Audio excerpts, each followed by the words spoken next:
युगे 28 विटेवरी उभा. मग तो विटेवर का उभा आहे, तो कौलावर का नाही, तो दगडावर का नाही? आणि म्हणून वास्तूमध्ये वास्तू तथास्तू म्हणत असते आणि म्हणून वास्तूत नेहमी चांगलं बोललं पाहिजे. रावण हा सुद्धा एक चांगला वास्तुतज्ञ होता. रावण संहिता म्हणतात त्याला. आमचे पूर्वज हजारो वर्षापासून करत आलेले आहेत. अपवित्रो पवित्रो वाम सर्वावस्थाम गतो पिवाय स्मरित पुंडरीकाक्षम सब्बायंत्र शुची म्हणतात. पाणी शिंपडतात. काय आहे त्या पाण्याला सांगतात ना रे बाबा शुद्ध कर. त्याला द्वारस्थ गणेश असं म्हणतात. हा दरवाजाच्या आतून नसावा. आता आपल्याकडे प्रॉब्लेम काय झालाय भार्गवी, की परदेशातनं काही आलं की ते चांगलं आणि ते योग्य. त्या खालच्या मजल्याला जो पंखा लावला होता, हा मजला इथं पंखा लावलाय. या पंख्याला एका बाईने मुलासकट आत्महत्या केली आणि त्याच्यावर हिचं बेड होतं. बरं, वास्तुशास्त्राप्रमाणे घर केलं म्हणजे पैशाचा पाऊस पडतो, तुमचे आजार बरे होतात असं नसतं. आणि म्हणून पंचमुखी हनुमान हा दक्षिणेकडे तोंड करून लावावा. पण पाण्याचा पोहायचा टँक होता. काही ठराविक दिवसानंतर त्याच्या फरशा उकलायचे. अहो मग वकिलांनी काय करायचं, जजनी काय करायचं, ते तर रोज तिथंच असतात. मग तू बघितलं का डॉक्टरनी काय करायचं? डॉक्टर पडतो का आजारी? तीर्थ घेता जठरे धारे. आम्ही गटागटा पित नाही. आचमन करताना जे पाणी पितो ते हृदयापर्यंतच पोचतं. ते दारुड्याचा ग्लास घेतात. पूर्वी मला कळायचं नाही का, ते विचारलं मी काय प्रकार आहे. बऱ्याचशा ऑफिसेसमध्ये ते 7 घोड्यांचं चित्र हे अर्धवट माहिती. वास्तुशास्त्र केडामुंगींकडनं शिकलोय. माहिती तुला? माहिती तुला? नाही. गंमत आहे का? गप्पा मस्ती अँड पॉडकास्ट विथ भार्गवी चिरमुलेच्या आजच्या भागात तुम्हा सगळ्यांचं मनापासून स्वागत. आपण जेव्हा घरी येतो तेव्हा काय विचार घेऊन येतो? खूप दिवसभर काम केल्यानंतर अशी एक जागा जिथे आपल्याला आईच्या कुशीसारखं प्रेम मिळतं. पण मग असं घर जेव्हा असतं ते कसं असलं पाहिजे, त्या घराविषयी आपल्या मनात अनेक प्रश्न असतात. अनेक जण आपल्याला अनेक उपाय देखील सांगतात. पण ते खरे कसे असतात, त्यातले खरे किती, खोटे किती, ऐकायचे किती, काही गोष्टींकडे दुर्लक्ष करून आपण आपल्यावर विश्वास कसा ठेवायचा, ह्या सगळ्या गोष्टींमधनं आपण एक मार्ग कसा काढायचा, हे सगळं जाणून घेऊया आजच्या भागामध्ये. यासाठी आपण भेटणार आहोत आजच्या भागामध्ये वास्तुविशारद आणि ज्योतिर्विद डॉक्टर आनंद पिंपळकर यांना. ओम साईराम. ओम ओम साईराम. साईराम. तुमचं या भागामध्ये खूप मनापासून स्वागत. थँक्यू. साईराम. साईराम. सर, पहिला माझा प्रश्न, आपल्याकडे लहानपणापासून ऐकलेला आपण शब्द असा असतो, वास्तू तथास्तू म्हणत असतो. बरोबर. मग ही वास्तू तथास्तू म्हणजे नक्की काय घडतं? मुळामध्ये यासाठी आपल्याला काय समजून घ्यायला पाहिजे की सायन्स काय सांगतं की अणुरेणूमध्ये जीव आहे. म्हणजे हा कॅमेरा आहे, हे लाकूड आहे, हे जरी निर्जीव दिसत असलं तरी पण ते सजीव आहे. तू म्हणशील असं कसं? तर ज्यावेळेस मी ते पूर्णपणे जाळेन आणि त्याची राख करेन आणि मी अगदी इलेक्ट्रो मायक्रोस्कोप खाली जेव्हा बघेन तेव्हा त्या राखेमध्ये पण मला 2 गोष्टी हलताना दिसतील. एक म्हणजे इलेक्ट्रॉन आणि दुसरी म्हणजे प्रोटॉन. म्हणजे कोणतीही निर्जीव गोष्ट सुद्धा सजीव आहे हे विज्ञानाने सिद्ध केलं. हेच आमच्या ऋषीमुनींनी आणि संतांनी सिद्ध केलं. युगे 28 विटेवरी उभा. मग तो विटेवर का उभा आहे, तो कौलावर का नाही, तो दगडावर का नाही? मग वीट कुठं लावली? तर वीट आम्ही आमच्या घराला लावली. म्हणजे जर तो विटेवर उभा आहे पंढरपूरला, तर माझ्या घराला मी जी वीट लावली त्या विटेवर पण तो उभा आहे. म्हणजे जर मी एखादी गोष्ट बोलतोय तर तो माझ्यातला पांडुरंग आणि त्याच्यातला पांडुरंग यांची कनेक्टिव्हिटी होतीये आणि तो प्रत्येक गोष्टीला तथास्तू म्हणतोय. आणि म्हणून वास्तूमध्ये अणुरेणूमध्ये सुद्धा जीवित्व आहे आणि ते जीवित्व तुम्हाला सातत्यानं आशीर्वाद देत असतं. त्याला हेच कळतं की तुम्ही म्हणाल ते हो, तुम्ही म्हणाल ते हो. आणि म्हणून वास्तूमध्ये वास्तू तथास्तू म्हणत असते आणि म्हणून वास्तूत नेहमी चांगलं बोललं पाहिजे, चांगलं वागलं पाहिजे, संत सज्जनांचा स्वीकार केला पाहिजे आणि रोज काहीतरी मंत्र लावले पाहिजेत. वास्तुदोष नाशासाठी आपण सकारात्मक विचारसरणी बरोबरच वेगवेगळे मंत्र, उदबत्त्या या माध्यमातून सुद्धा ही वास्तू आनंदित होते. आणि म्हणून प्रत्येकाने चांगला विचार वास्तूत करावा. वास्तू पुरुष आणि वास्तुशास्त्र किंवा वास्तू हा काय फरक आहे एक्झॅक्टली? आता ह्याच्यामध्ये आपण बघतो ना की प्रत्येक गोष्टीला एक देवत्व दिलेलं आहे. प्रत्येक देवतेला एक वाहन देखील दिलेलं आहे. तर ही जी जमीन आहे, आपली ही जी वास्तू आहे, त्या वास्तूला जे देवत्व दिलेलं आहे त्याला वास्तुपुरुष असं म्हटलं जातं. बरं. आता वास्तुपुरुष कसा, तर याच्या मागे काही पौराणिक कथा आहे. भगवान शिवशंकराच्या घामामधून एक महाभूत तयार झालं. खूप मोठी गोष्ट आहे, आपल्याला पॉडकास्टमध्ये ती एवढं सांगता येणं अशक्य आहे. परंतु ते महाभूत शांतच होत नव्हतं, त्याची भूकच भागत नव्हती. मग त्यानं पृथ्वीवरचा चराचर खायला सुरुवात केली आणि मग सगळ्या देवांकडे देवांचा जो मोर्चा होता तो वळला ब्रह्मदेवाकडे आणि मग ब्रह्मदेवांनी त्याला सांगितलं की तू पृथ्वीवर ज्या वास्तूमध्ये जे लोक राहतात त्या वास्तूची शांती केली नाही तर तू त्यांना खा, त्या वास्तूतलं तू सुख खा आणि आजपासून तुला वास्तुपुरुष म्हणून ओळखलं जाईल. आणि वास्तू घेतल्यानंतर ज्या घरात तुझी वास्तू पूजा होईल, तुला बलिभाग अर्पण केला जाईल, त्या घरामध्ये तू शांती ठेव. आणि म्हणून तेव्हापासून पुराणामध्ये, वेदामध्ये, स्थापत्यवेदामध्ये याचा स्पष्ट उल्लेख आहे. आणि म्हणून आपण सुवर्ण निर्मित वास्तुपुरुषाची स्थापना वास्तुशांती केल्यानंतर आग्नेय कोपऱ्यामध्ये औदुंबराच्या पेटीमध्ये पंचरत्नासहित समुद्राचा फेस, शेवाळ 7 ठिकाणची माती एकत्र करून ती त्याला पालथा पुरतो. आपण वास्तुपुरुषाला पालथा पुरतो म्हणजे त्याचं तोंड खाली पाठवर. असं का? तर त्यानं त्याच्या पाठीवरती आपल्या घराचा भार पेरलेला आहे. आणि म्हणून वास्तुपुरुष हा पालथाच का घालायचा? तर जसा वास्तुपुरुष हा या वास्तूचं प्रतिनिधित्व करतो तसं पृथ्वी स्त्रीचं प्रतिनिधित्व करते आणि म्हणून तिला आपण आई म्हणतो. आणि हा वास्तुपुरुष म्हणजे त्या वास्तूचा स्वामी म्हणजे आपला बापच आहे, पिताच आहे. पृथ्वीचं जर तू चलनवलन बघशील तर चंद्र जर बघितला तर 28 दिवसांनी त्याची कला बदलते, त्याला आपण चांद्रमास असं म्हणतो. आणि स्त्री जर बघितली तर स्त्रीला सुद्धा 28 दिवसांनी पिरियड येतो. मग पृथ्वीची आणि चंद्राची आणि चंद्राच्या कलेप्रमाणे स्त्रीची आणि पृथ्वीची म्हणजे स्त्री ही माता आहे म्हणूनच पृथ्वीतनं उगवतं. तशा पद्धतीने स्त्रीच्या गर्भातनं सुद्धा जीव उगवतात आणि म्हणून तिच्यावरती तो पालथा आहे. म्हणजे वास्तुस्त्री आणि वास्तुपुरुष ही संकल्पना या ठिकाणी. म्हणजे पृथ्वी आणि तुम्ही बांधलेल्या वास्तूचा भार हा एकमेकांना सहन व्हावा यासाठी शास्त्रज्ञांनी उच्च उदात्त सरणी ठेवून निर्माण केलेली ही गोष्ट आहे. आणि वास्तुशांती न करता त्या घरामध्ये राहिलं जाणं म्हणजे खरोखरच अशांततेला निमंत्रण असतं. पण वास्तुशांती केल्यानंतर त्या घरामध्ये सुखशांती, समृद्धी, आनंद प्राप्त होतो याचा असंख्य लोकांनी अनुभव घेतलाय. पण आता हे तुम्ही म्हणालात की पुरातन काळापासून चालत आले. होय. हे वास्तुस्थापत्यशास्त्र आपण देवळांमध्ये सुद्धा बघतो 100% अनेक प्रकारे. हो. म्हणजे बरेच वेळा असं होतं की देवळांमध्ये बघा ना की किरणोत्सव असतो पहिल्यांदा महालक्ष्मीच्या, किंवा आता मी शांतादुर्गेला गेले होते तिथे पण एका वेळेला सूर्याचं किरण त्या आरशावर पडतं आणि तो आरसा रिफ्लेक्ट केला की देवीच्या बरोबर मुखावरती तो सूर्यकिरण पडतो. सो हे वास्तुशास्त्र आपल्याकडे वर्षानुवर्ष चालत आलेलं आहे. मग त्याचा उगम आपल्याकडे कुठे आपल्याला पाहायला मिळतो? आता तसं बघितलं तर मूळ जी संहिता बघितली ती अथर्व वेदामध्ये जो स्थापत्य उपवेद आहे त्याच्यामध्ये खरं तर वास्तुशास्त्राचा उगम आहे आणि तो 6000 वर्षापूर्वीचा आहे. त्याच्यानंतर विश्वकर्मा संहिता, विश्वकर्मा प्रकाश, त्याच्यानंतर मयमतम हे जे लिखित स्वरूपातले ग्रंथ सापडले प्राचीन काळातले जे त्या ह्याच्यावरती लिहिले होते, झाडाच्या सालीवरती लिहिले होते, त्यांचं जेव्हा ते टेस्टिंग केलं गेलं तेव्हा ते काही ग्रंथ हे 3-3 हजार वर्षापूर्वीचे आहेत असं कळते. मुळामध्ये जर वेदांचीच निर्मिती काही हजार वर्षांपासून झालेली आहे तर ह्या सगळ्या गोष्टी या तिकडूनच आलेल्या आहेत. पण मध्यंतरीच्या कालावधीमध्ये भार्गवी जी आक्रमण झाली त्याच्यामध्ये बरीच विद्यापीठं नष्ट केली, जाळली गेली, त्याच्यामध्ये आपली खूप ग्रंथसंपदा नष्ट झाली. नाहीतर विश्वकर्मा किंवा मयमतम किंवा नल जे होते त्यांच्या हाताखाली हजारो वास्तुतज्ञ त्या काळात तयार झाले होते आणि भारतामध्ये अद्वितीय अशा वास्तू बांधल्या गेल्या. म्हणजे आता तुम्ही जर नीट बघाल तर केदारनाथला भला मोठा प्रलय आला, प्रलय आल्यानंतर तिथं भीमशिळा आली, भीमशिळेने ते वाचवलं. त्याच्यानंतर बरोबर कालांतराने पशुपतीनाथाला पण भूकंपाचे धक्के बसले. म्हणजे ही कुठे ना कुठेतरी जमिनीचा अंदाज घेऊन गुरुत्वीय भाराचं गणित घालून ही बांधलेली मंदिर आहेत आणि ही 100% वास्तुशास्त्राला अनुसूर आहेत. म्हणजे मूळ गर्भगृह असतो तो म्हणजे मस्तक. म्हणजे जर एखादा पुरुष आपण असा झोपवला आडवा तर त्याचा चेहरा नाकाच्या ठिकाणी त्यांचा देव येतो ज्याला विग्रह म्हणतात. हा मध्ये आहे तो अंतराळ असतो, ही असते रंगशाळा आणि मग पुढे पायाच्या ठिकाणी तिथं ध्वजशाळा असते. आणि अशा पद्धतीने एक पुरुष झोपलाय या पद्धतीने ती मंदिराची रचना असते. आणि म्हणून जी जुनी मंदिर आहेत ती अजूनही टिकून आहेत.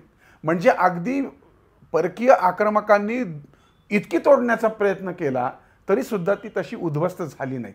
पण मुळामध्ये ह्या मंदिरांमध्ये एवढी पॉवर होती की त्यामुळं भारत ही सोने की चिडिया होती.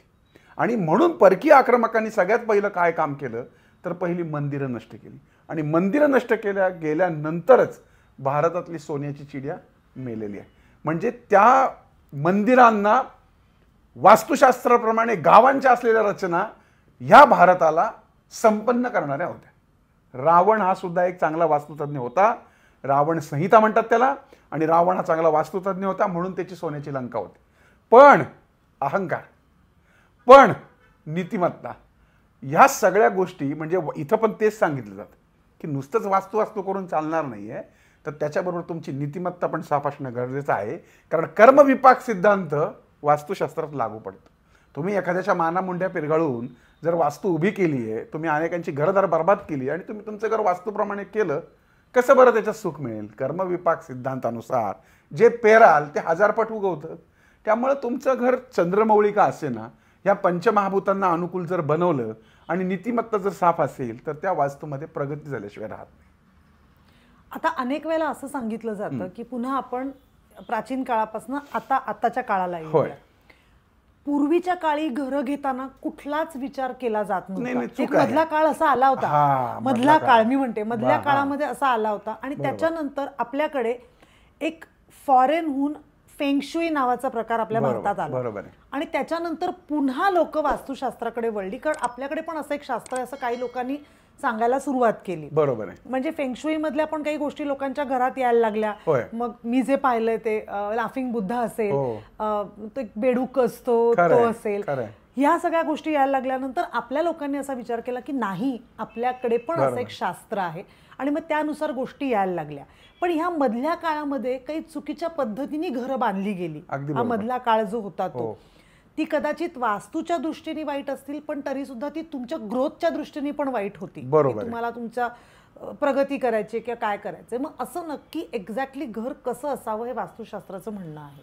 आता तू हा जो मुद्दा मांडला ना की फेंगशुई वगैरे आलं, म्हणजे फेंगशुई काय वाईट आहे अशातला भाग नाही, ते तिथल्या स्थलकाल सापेक्ष परिस्थितीला. करेक्ट. आज भार्गवी जशी दिसते तशी जपानमधली आणि चीनमधली बाई दिसत नाही. ती काहीतरी तिचं नाकबीक वेगळं असतं. म्हणजे तिथल्या स्थलकाल सापेक्ष परिस्थितीनुसार तिचं शरीर घडलंय, तसं तिथली वास्तू पण घडते. त्यामुळे तिथले नियम इथे लागू पडत नाही. आता आपल्याकडे प्रॉब्लेम काय झालाय भार्गवी, की परदेशातनं काही आलं की ते चांगलं आणि ते योग्य, पण मुळामध्ये आपलं प्राचीन शास्त्र 6000 वर्षांपूर्वीचं इतकं प्रगल्भ आहे आणि ते पहिल्यापासून होतं. फक्त त्याची मांडणी अवघड असल्याचं लोकांचं म्हणणं होतं. मग आमच्यासारखे जे आता आधुनिक, आम्ही स्वतःला विश्वकर्मा म्हणतो खरा, पण आता मी 90-91 साली पहिलं पुस्तक लिहिलं या ग्रंथांचा अभ्यास करून. कारण या ग्रंथांमधली भाषा थोडी अवघड होती आणि मध्यंतरीच्या कालावधीमध्ये मग इंग्रज असतील किंवा त्याच्या आधीची आक्रमणं, याच्यामध्ये लोकांना खायचे वांदे होते. तिथं कुठं ते घरदार सांभाळत बसतील आणि मग त्यामुळे ते मागं पडून गेलं.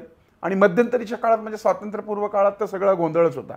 त्यामुळे तू जर बघशील तर तो काळ फार गरिबीचा बघितला. आताचा काळ खूप समृद्धीचा आहे. म्हणजे याचा अर्थ आताच्या काळात बांधलेल्या वास्तू या वास्तुशास्त्रानुसार नाहीत आहेत, पण तरी सुद्धा ही समृद्धी काय येते, हा एक अभ्यासाचा विषय.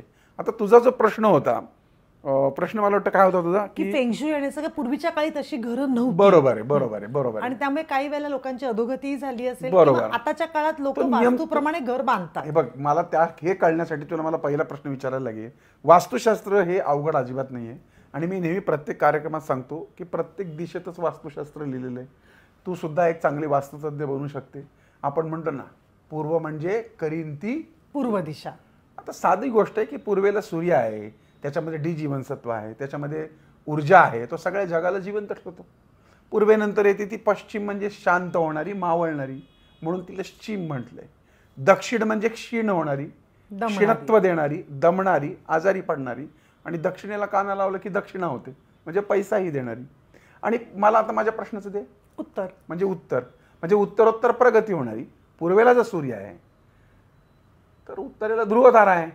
जर पूर्वेचा प्रकाश सूर्याचं डी जीवनसत्व देतो, जीवन देतो, तर ध्रुवतारा पण तुम्हाला काहीतरी देतो, स्थिरता आहे. परफेक्ट. आणि पृथ्वीच्या पोटात गर्भामध्ये चुंबकीय भार आहे, तो दक्षिणोत्तर स्थिर राहतो. आग्नेयाला अग्नीच पाहिजे म्हणून आग्नेय. निऋतीला मालक, निऋती म्हणजे घरातला कर्ता. वायव्याला वायू म्हणजे गॅस आणि ईशान्याला ईश्वर. ऊर्ध्व दिशेला राहतात ते ऊर्ध्व प्रगती करतात, अधो दिशेला राहतात त्यांची अधोगती होते. मग वास्तुशास्त्राच्या या 10 दिशाच वास्तुशास्त्र सांगतात. त्यामुळे वेगळं वास्तुशास्त्र काय.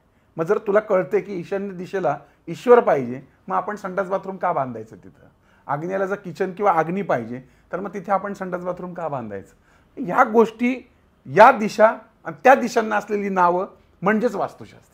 बरं, वास्तुशास्त्राप्रमाणे घर केलं म्हणजे पैशाचा पाऊस पडतो, तुमचे आजार बरे होतात असं नसतं.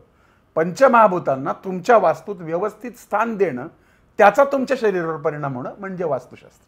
म्हणजे उदाहरणार्थ मी एकदम 5 स्टार सारखं आपण घर करूयात आणि त्याला खिडक्या नाही, दरवाजे नाही, काही नाही, म्हणजे जेलमध्ये थोडक्यात, आणि सगळं बंदिस्त करूयात आणि सगळ्या सुविधा देऊ द्या. 10 दिवसाच्या वर तुम्ही राहू शकणार नाही, कारण तुम्हाला बाहेरचा पंचमहाभूत पाहिजे. 2 झाडं आपण लावू, एक इथे लावू, एक बाहेर लावू, कुठलं झाड जगेल तुम्हाला सांग? बाहेरचं का बरं? कारण त्याला ती सगळं मिळेल. आपल्याला सुद्धा त्या वास्तूचे असेच परिणाम मिळत असतात. परंतु ज्या घरामध्ये राहतो आणि आपण जेव्हा डल होतो त्यावेळेस आपण काय करतो, मित्रमैत्रिणींना भेटतो, मंदिरात जातो, फिरून येतो, आपण चार्ज होतो. पण झाड मात्र एका जागी असतं म्हणून ते कोमेजतं. त्याच पद्धतीने वास्तूचे परिणाम माणसाच्या शरीरावर होतात. शरीरावरनं ते मनावर देखील होतात आणि मनावरनं ते शरीरावर देखील होतात. त्यामुळे चांगल्या वास्तूचे परिणाम चांगले हवे असतील तर तुमची वास्तू ही पंचमहाभूतांनी युक्त असेल. आता फ्लॅट सिस्टीममध्ये वास्तुशास्त्राचे नियम लावून जमत नाही. 10व्या-12व्या मजल्यावर असलेल्या वास्तूला जमिनीचे नियम लावून जमत नाही. आता समृद्धी का पहा, मुंबईसारख्या ठिकाणी एखादा फ्लॅट आहे, त्याला तू बघशील तर पूर्वी खिडक्या दरवाजे फार छोटे असायचे, तुला तर अख्ख्या मोठ्याच्या मोठ्या खिडक्या दरवाजे दिसतात. एवढा उजेड येतो आतमध्ये, एवढा प्रकाश येतो, एवढं छान वातावरण असतं की ऑटोमॅटिक काम करण्याची उत्साह तयार होतात, घरामध्ये आनंद निर्माण होतो आणि बरकत नांदते. पण गडबड काय होते की ज्यावेळेस त्याला वास्तूचा टच लावलेला नसतो त्यावेळेस त्याच्यातनं आरोग्याचे प्रॉब्लेम चालू होतात, कॅन्सरचं प्रमाण वाढते, संसार सुख नाही आहेत. आज प्रत्येक 10 घरांमागं 8 घरांमध्ये कटकटी आहेत, तर 5 घरांमध्ये घटस्फोट झालेले आहेत, 2-3 घरांना मुलं बाळ नाही. नुसता पैसा म्हणजे सुख नाही ना, नुसता ऊर्जा म्हणजे सुख नाही. तर तुम्हाला या सगळ्या गोष्टी जर हव्या असतील तर वास्तुशास्त्राचा अंगीकार करायला हवा. फार अवडंबर न करता सुद्धा वास्तुशास्त्राच्या या 10 दिशांच्या माध्यमातून आपण आपली वास्तू बॅलन्स करू शकतो. जर त्या ठिकाणी ते नसेल तरी पण तुम्ही त्या ठिकाणी ती तत्व निर्माण करू शकता. उदाहरणार्थ आग्नेयाला जर अग्नी आणि तुमचं किचन नाही, तिथं तुमचं बेडरूम आहे, तर आग्नेयाला तुम्ही एक लाल रंगाचा बल्ब लावून तुम्ही तत्व निर्माण करा, अग्नीचं एखादं चित्र लावा. तर काही लोक भार्गवी काय करतात, मुंबईसारख्या ठिकाणी हे अर्धे हळकुंड वास्तूवाले त्यांना बेडरूममध्ये आग्नेय कोपऱ्यात दिवा पेटवायला सांगतात. तर मला सांगतो, दिवा उंदरांनी ढकलला किंवा कुठं पडद्याला लागला, तुम्हाला तत्वच निर्माण करायचं तर ह्या लाईटमध्ये सुद्धा तेच तत्व आहे. याची जी तार आहे त्याच्यामध्ये गरम पण आहेच. त्यामुळे आग्नेय कोपरा गरम ठेवा. नैऋत्येला जर तुमचं मास्टर बेडरूम नसेल तर तुम्ही तुमच्या स्वतःचा फोटो लावा, तुमच्या स्वतःच्या अंगावरचे कपडे गुंडाळून कोपऱ्यात ठेवा, तुमचा वास तिथं निर्माण करा. वायव्येला तुमचं सेफ्टी टँक नसेल तर वायव्येला एखादा झेंडा लावा. ईशान्येला देवघर नसेल तर एखादी देवाची प्रतिमा पूर्व भिंतीला लावा. ह्या सगळ्या गोष्टी करून फार मोठा खर्च न करता, कुठल्याही प्रकारची तोडफोड न करता वास्तू बॅलन्स होतो आणि त्याचे रिझल्ट सुद्धा मिळतात. आता अजून एक प्रश्न असा आहे की पूर्वीच्या काळी माहित नाही, पण आता अचानक असं खूप लोकांमध्ये आलं, म्हणजे मुंबईमध्ये स्पेसिफिकली, की ईस्ट फेसिंग घर आहे किंवा साऊथ फेसिंग घराबद्दल खूप काय म्हणतात त्याला, फार गैरसमज खूप आहेत, वाद प्रतिवाद खूप आहेत. तुमचं काय मत आहे? मुळामध्ये देवाने निर्माण केलेल्या कुठल्याच दिशा वाईट नाहीयेत. बरोबर. आपण म्हणतो पूर्वाभिमुख घर पाहिजे, पण पूर्वेच्या विशिष्ट पदातच त्याचा फायदा आहे. चुकीच्या पदात पूर्वेकडे दरवाजा असला तरी वातात होते, उत्तरेला असला तरी होते, पश्चिमेला असला तरी होते, दक्षिणेला असला तरी होते. दक्षिणेला दरवाजा जर योग्य पदात असेल तरी प्रगती होते. म्हणजे काही वेळेला आपण बघतो की आता साऊथ फेसिंग घर साऊथ मध्ये आहेत अनेक ठिकाणी, त्यांची प्रगती दिसते. परफेक्ट, ती योग्य पदात असतात. म्हणून मी एक शब्द वापरला, दक्षिण म्हणजे क्षीण होणारी आणि दक्षिण म्हणजे दक्षिणा देणारी. त्यामुळे आग्नेयच्या विशिष्ट पदातला दरवाजा तुम्हाला भरपूर धन देतो. तू माझं ऑफिस बघ, दक्षिणाभिमुख आहे. माझं घराचं मुख्य गेट आहे दक्षिणाभिमुख आहे. माझ्या घराचा मुख्य दरवाजा पश्चिमाभिमुख आहे. लोक वेड्यासारखं काही करतात. पश्चिम मध्य पदातला दरवाजा हा उत्तम मानला गेला, लक्ष्मीकारक मानला गेला. तर खूप गैरसमज आहेत ग. आता मला सांग, हा फ्लॅट आहे, याचं तोंड पूर्वेला आहे, आणि हा फ्लॅट आहे, याचं तोंड पश्चिमेला आहे. हा डिंग्या मारतो, अरे माझं तोंड पूर्वेला आहे. अरे बाबा, पण तुझ्या पुढं हा जो फ्लॅट आहे याच्या पूर्व दिशेचा उजेड या पश्चिमेच्या दरवाजा असलेल्या माणसाच्या घरात येतो, कारण तिकडं सगळे सूर्याचा प्रकाश आहे. हा नाचतो, मी पूर्वेचा. अरे पण वेड्यात, तुला पश्चिमेचा येतोय ना, म्हणून तुझं घर पूर्व इफेक्टिव्ह नाही, पश्चिम इफेक्टिव्ह आहे. कारण पश्चिमेचा उजेड येतो, दरवाजा फक्त तुझं तोंड पूर्वेला आहे, त्याला काही अर्थ नाही. म्हणून फ्लॅटला नियम वेगळे. म्हणजे याचा जरी पश्चिमेला तो कळलं ना, मला काय म्हणत, मला वाटतं आपल्या दर्शकांना कळलं असेल. तुमचे 2 फ्लॅटमधला ह्याचं तोंड जर पश्चिमेला आहे आणि पूर्वेची बाजू ओपन आहे, तर सूर्याचा प्रकाश तुमच्या घरात येईल का त्याच्या घरात येईल? फ्लॅटमध्ये नक्कीच त्याच्या घरात. परफेक्ट. म्हणून हा जरी पश्चिम अभिमुख असला तरी मूळ प्रमाण हे सूर्याच्या प्रकाशाला मानलं गेलेलं आहे आणि म्हणून फ्लॅटचं वास्तुशास्त्र वेगळं मानलं गेलेलं आहे. असं आहे. पण फ्लॅटसाठी आम्हाला छोटे छोटे आता जसे प्रश्न असतात की आपण एक शहरांमधली घरं म्हणूया, आपण गावाकडच्या घरांना स्पेस असते, जागा असते. आता अजून एक मुद्दा असा असतो, घरात शिरल्या शिरल्या चप्पल ठेवायची नाही. बरोबर आहे. पण आता घरात मुंबईमध्ये किंवा शहरांमध्ये या घरांमध्ये जागाच नसते. मग अशा वेळेला काय मार्ग बंदिस्त करू शकतो ना आपण. मला एक साधंसं उदाहरण दे. याच्या मागे पण आपल्या पूर्वजांचं विज्ञान आहे. आता तुला माहिती आहे ना भार्गवी, ती लोक बूट घालून डायरेक्ट स्वयंपाकघरात जातात, बाहेर नाही येतात, स्वयंपाकघरात जातात. आता मला सांग, रस्त्याने येताना तो सार्वजनिक मुतारीत थांबलेला असतो, कचरा कुंडीजवळ आलेला असतो, तो त्याच्या ऑफिसमधल्या वॉशरूममध्ये गेलेला असतो, मग त्या बुटाला नाही का चिकटत खाली काही? आणि जेव्हा तो हातपाय आपटत येतो तेव्हा ते तिथं पडत नाही का? मग त्याचबरोबर नकारात्मक एनर्जी सुद्धा येतात त्याच्यातनं. आणि म्हणून तुमची चपला बुट बंदिष्ट असावी. ठीक आहे की फ्लॅटमध्ये जागा नाही, असं होऊ शकत नाही, जागा नाही. कुठेतरी जागा, तुम्ही एवढे कपडे लत्ते भांडे कोंडे ठेवता, तर कुठेतरी बाहेर, फ्लॅटच्या बाहेर कुठेतरी जागा असते, तिथे बंद करणारी हल्ली आलेले की तुम्ही शूज ठेवून ते बंद करू शकता. त्याच्यामुळं दरवाजात अस्ताव्यस्त चपला नसाव्यात, नाही तर आयुष्यभर जोडेच पडतात. त्यामुळं ज्या गोष्टी बाहेरनं अपवित्रता आणतात, नकारात्मकता आणतात, त्या झाकलेल्याच असाव्यात. आणि म्हणून हा नियम आहे, तुम्ही कुठेही राहा, बंगल्यात राहा नाही तर फ्लॅटमध्ये राहा, तुम्हाला त्या आलेल्या चपला ह्या बंदस्त ठेवण्यातच खरा अर्थ आहे. दुसरी गोष्ट, त्याच्यावर एक मध्ये वाद झाला होता की घराच्या बाहेर म्हणजे तुमच्या फ्लॅटच्या बाहेर गणपतीचा फोटो लावायचा का नाही. बरोबर. ह्याच्याबद्दल तुमचं काय मत आहे? हे बघा, माझं मत म्हणण्यापेक्षा शास्त्राचं काय म्हणणं. कोण आनंद पिंपळकर, कोण वास्तुतज्ञ? वास्तू हा अभ्यासक असावा, जे वेदात पुराणात सांगितलं ते त्यांनी मान्य करावं. 2+2 तो म्हणतो 5 म्हणून काय त्याच्या काय वडिलांचं राज्य आहे का? 2+2 4 जर सगळं जग शास्त्र सांगतं तर तेच मानायला पाहिजे. हजारो वर्षांपूर्वीच्या वास्तू जर बघितल्या, 2-2 हजार वर्षापूर्वीची मंदिरं बघितली, तर मंदिराच्या बाहेर आपल्याला गणेशपट्टी दिसते, आतून काही दिसत नाही. शंकराच्या मंदिरात फक्त भैरव दिसतो. राजे रजवाडे बघा, त्याच्यावरती तुम्हाला लक्ष्मीनारायण दिसतील किंवा गणपती दिसेल. मूळतः अशी आहे उत्पत्ती याची की पृथ्वी स्वतःभोवती फिरता फिरता सूर्याभोवती फिरते. आता ह्या पृथ्वीचं एक गणित आहे, याचा आहे चालक. याचा चालक म्हणजे ड्रायव्हर. याचा ड्रायव्हर कोण आहे? तर गणपती बाप्पा. आता तो गणपती बाप्पा का, याचं पण उदाहरण आहे की त्यानं पृथ्वीला प्रदक्षिणा घातली. म्हणजे आई वडिलांना. वास्तुशास्त्र इथे आहे ना. तुम्ही अख्खी पृथ्वी फिरत बसू नका, तुमच्या आई वडील हेच दैवत आहे तुमचं. म्हणजे इथं आपलं हे रूपक पण तेच सांगतं. आणि तो त्यानं फेरी मारली म्हणजे तो ड्रायव्हर आहे. आणि त्या ड्रायव्हरला दरवाजावरती स्थान दिले, म्हणजे पुढं बघ, जी वास्तू फिरतीये त्याच्याबरोबर तूही फिर आणि त्या घराचं ॲक्सिडेंटपासून संरक्षण कर. म्हणजे आता तुम्हाला समजेल अशा भाषेत मी सांगतो ॲक्च्युली. तर चालक आहे तो आपला. मग आता एखादा चालक म्हणेल मी मागं बघून गाडी चालवतो तर कसं काय होईल? घराचा ॲक्सिडेंट होईल ना. गणपती ही अशी देवता आहे की जिला मुख्य दरवाजावर बाहेर हे शास्त्राने वेदांनी स्थान दिलेलं आहे.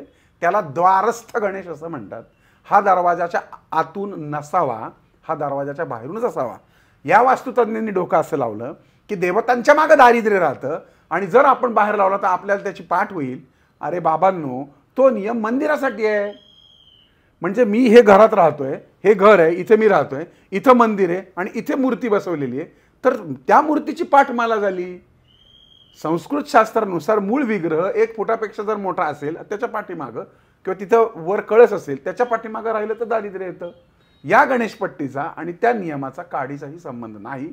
त्यामुळे तुम्ही जर शहाणे असाल तर तुम्ही तुमच्या घराच्या दरवाजावर, मुख्य दरवाजावर डाव्या सोंडेचा गणपती हा लावलाच पाहिजे. त्यानं तुमचं घर संरक्षित होतं. तसंच काही ठिकाणी दक्षिणमुखी जर घर असेल तर हनुमानाचं पंचमुखी हनुमान असतो. त्यामागचं शास्त्र काय आहे? त्याला कथा आहे मुळामध्ये. आता ती कथा परत मोठी, आपला पॉडकास्ट वाढून जाईल त्याच्यामध्ये. म्हणजे अहिरावण आणि महिरावण याचा वध जेव्हा करायचा होता तेव्हा तो फुंकर घालून करणार, कारण तसं तो मारणारा नव्हता. तर त्या फुंकरीत एवढी ताकद पाहिजे होती की तो विजून जाईल, मरून जाईल.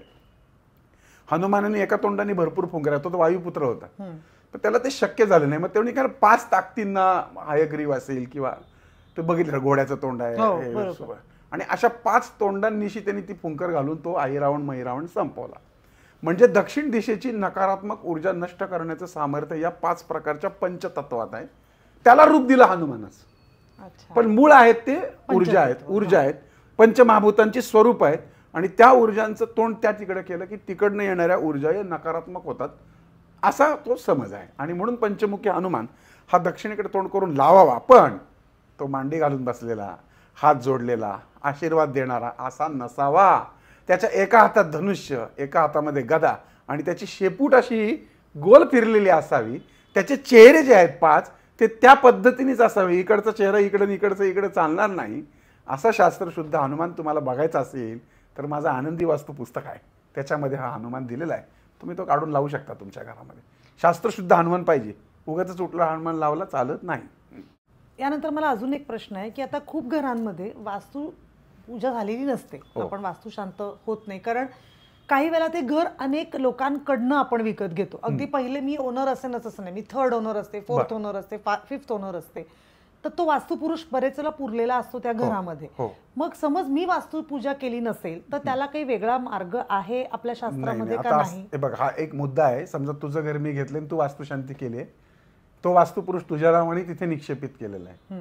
तुझं बुडखं वेगळं, तुझं आडणं वेगळं, तुझे आई बाबा वेगळे, तुझं गोत्र वेगळं, मी भलत्याच जातीचा, मी भलताच काय करी, माझं गोत्र वेगळं, सगळं वेगळं.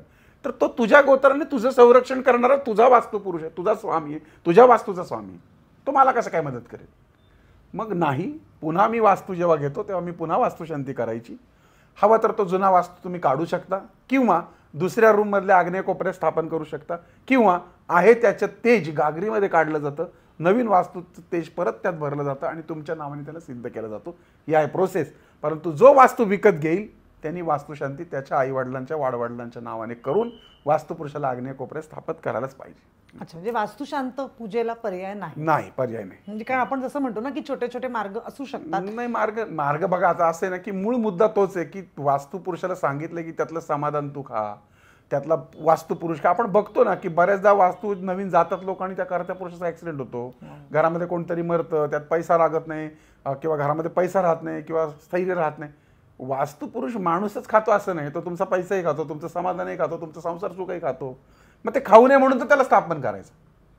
मग बाकीचे तुम्ही ज्या उपाध्या करता वास्तुदोष नाशासाठी, त्याच्यापेक्षा सगळ्यात प्रभावी म्हणजे वास्तुशांती करणं. सर, तुमचा एक पर्सनल अनुभव मला विचारायचा आहे कुठल्या अँगलनी, की बरेच वेळेला अशी घरं असतात ज्या घरांमध्ये खूप वाईट गोष्टी घडलेल्या असतात. उदाहरणार्थ अपघाती निधन असेल किंवा अकाली निधन असेल, की त्यांना घरात खूप फायनान्शियल लॉस आला असेल, असं घर जेव्हा विकतात आणि मी ते कदाचित खूप कमी रेटमध्ये विकतात. आता हे तुम्हाला अनुभव आलाच असेल. बँक करप्ट होतात लोक, त्यामुळे किंवा ऑप्शनची घरं असतात. खरं तर म्हटलं जातं असं घर घेऊ नका, कारण त्याची निगेटिव्हिटी असते. पण तुम्ही असं कधी घर बघितलंय आणि तुम्हाला असं काही इम्पॅक्ट वाटलाय कधी? असे खूप सारे अनुभव आहेत, कारण आता 35 वर्षाच्या वास्तू प्रॅक्टिसमध्ये एक गंमतशीर अनुभव आहेत. मग त्यातला एक किस्सा म्हणजे असा आहे की एका घरामध्ये पर्टिक्युलर एका बेडवरती त्या बाई, म्हणजे त्यांचं बेडरूम होतं, त्या झोपल्या की त्यांना भीती वाटायची, वेगवेगळ्या आकृत्या दिसायच्या, त्यांना खूप त्रास व्हायचा आणि त्या रात्री झोपू शकायच्या नाही. बरं, ही स्थिती कायमच असायची. ज्यावेळेस आम्ही वास्तू व्हिजिट केली, आमच्याकडे काही रॉड्स असतात, त्याच्यात तांब्याचे रॉड्स आहेत, काही हातावरती एनर्जी घेतली जाते, आणि हे थोडंसं स्पिरिच्युअल पण शास्त्र आहे. तुम्हाला थोडासा इनर वाईज पण पाहिजे, कारण तो असतो, म्हणजे त्याच्यात काही चमत्कार जादूटोणा नाही, तो प्रत्येक माणसामध्ये असलं सिक्स सेन्स म्हणतो. तो कधी उपासनेने येतो किंवा कधी पूर्वकर्माने मिळतो. तर आम्ही खूप शोध घेतला, आमचे लावले, पण ते काही सापडायलाच तयार नव्हतं काय विषय. मग त्या दिवशी आम्ही तिथंच मुक्काम करायचं ठरवलं की नाही, आता हे तर शोधून तर काढलंच पाहिजे, कारण सापडत तर नाही आहे प्रॉब्लेम. मग आम्ही त्या दिवशी त्यांना सांगितलं की आज आम्ही इकडे थांबणार आहोत म्हणून. आम्ही त्या दिवशी थांबलो आणि वेगवेगळ्या पद्धतीने त्याचा अभ्यास केल्यानंतर लक्षात असं आलं की त्या बेडच्या खालची जो मजला होता, त्या खालच्या मजल्याला जो पंखा लावला होता, तर हा मजला इथं पंखा लावला आहे, या पंख्याला एका बाईने मुलासकट आत्महत्या केली होती आणि त्याच्यावर हिचं बेड होतं. व्यक्ती तितक्या प्रकृती, तसं वास्तू तितके दोष. आता हिच्या वास्तूत काहीच दोष नाही, दोष आहे खालच्या वास्तूत, पण वास्तविक खालच्या लोकांना काही त्रास होत नाही, तो त्रास हिला होत होता. मग त्याच्यावरती परिमार्जन केलं. 99% वास्तू ही न म्हणजे सोडता काय करता येईल ते बघितलं जातं, पण काही ठिकाणी असे वास असतात, काही ठिकाणी अशा नकारात्मकता असतात की ते जात नाहीत घरात. आता ह्या सगळ्या ज्या गोष्टी आहेत, ह्या सगळ्या विश्वासाच्या आहेत. बरं, ते केल्यानंतरच कसा फरक पडतो हा पण मुद्दा त्याच्यात महत्त्वाचा आहे. त्यामुळे भायखळ्याचा एक चर्च पण मी केला होता, चर्च केला होता. भायखळ्याला खूप मोठा चर्च होता आणि त्या चर्चमध्ये एक स्विमिंग टँक होता, म्हणजे चर्चच्या बाहेर एक बंगला होता, तिथं ते फादर राहायचे, कौटुंबिक होते, त्यांना कुटुंब होतं, त्यांना एक मुलगा होता आणि त्यांचा एक बाहेर हे होता, पाण्याचा पोहायचा टँक होता. काही ठराविक दिवसानंतर त्याच्या फरशा उकलायच्या आपोआप. बरं, ठीक आहे, त्या वास्तूत दोष असेल, जमिनीत मातीत प्रॉब्लेम असेल, तर बाजूला रिसॉर्ट्स वगैरे होती ना, त्या बायकड्याला आहेत तिथे. तर नंतर त्यांनी मला बोलवलं, तर ते प्रे वगैरे करतात, सगळं करतात. आपण आपल्या पद्धतीने बघितल्यानंतर त्याचा एक प्रॉब्लेम आपल्याला सापडला, त्याचं सोल्युशन केल्यानंतर ते बंद झालं. म्हणजे असं नाही की हिंदू धर्मातलेच लोक, सगळ्या धर्मातले लोक मानतात की बहुना वास्तुशास्त्र सगळ्या धर्मात आहे, सगळ्या धर्मात आहे. म्हणजे अगदी ख्रिश्चन लोक त्याची पूजा करत असतील तर ते कदाचित ते होली वॉटर शिंपडतात, मुस्लिम लोक सुद्धा त्याच्यामध्ये प्रार्थना करतात. म्हणजे प्रत्येकजण वास्तुशांतीसाठी काही ना काहीतरी त्यांच्या त्यांच्या पद्धतीने करतच असतो. म्हणजे वास्तूत काहीतरी तत्व आहे. मात्र नक्की विचारधारा जरी भिन्न असल्या तरी वास्तू सकारात्मकता, नकारात्मकता, पॉझिटिव्ह आत्मे, निगेटिव्ह आत्मे हे निश्चितच कार्यरत आहेत.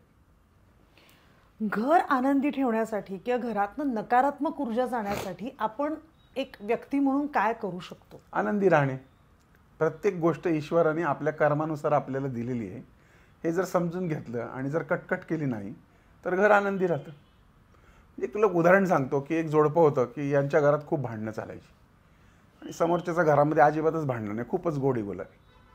एक दिवस भांडणं करणाऱ्याची बायको त्याला म्हटली की जरा जाऊन बघा म्हणे, आपण क्षणाक्षणाला भांडतो, त्यांच्या घरात काहीच भांडणं होत नाही. तर जाणार कसं त्या घरात, म्हणून तो थोडंसं खिडकीतनं डोकवण्याचा प्रयत्न करतो. तर त्या घरामध्ये ते दोघं नवरा बायको असतात. ती बाई फरशी पुसत असते, अशी बादली ठेवलेली आहे आणि आतमध्ये काहीतरी पडल्याचा आवाज होतो स्वयंपाकघरामध्ये आणि ती धावत जाते. आता ती धावत जाते म्हणून हा धावत बेडरूममधनं बाहेर येतो आणि त्याचा पाय त्या बादलीला लागतो.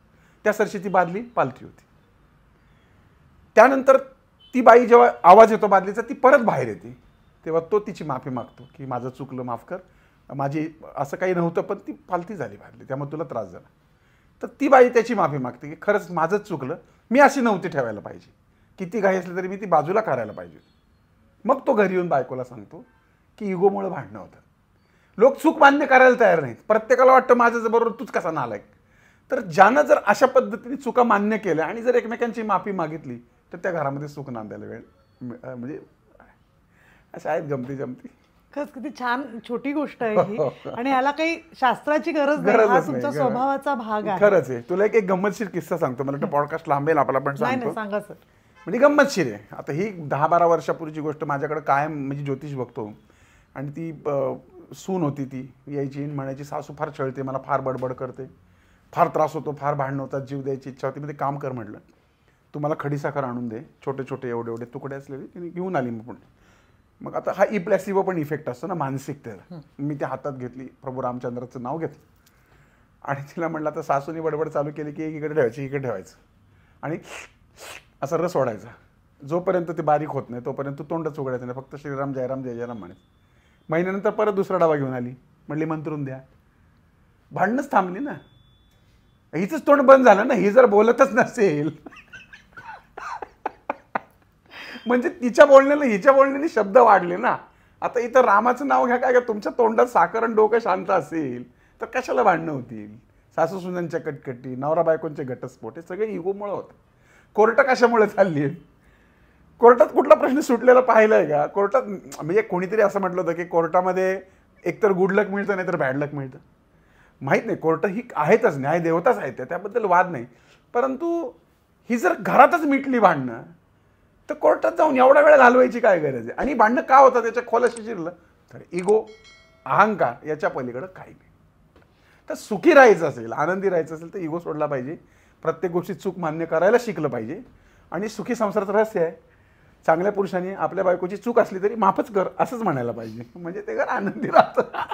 ते खऱ्या अर्थाने ती आनंदी वास्तू होते. हो, आम्ही पण माफी मागतो सारखी.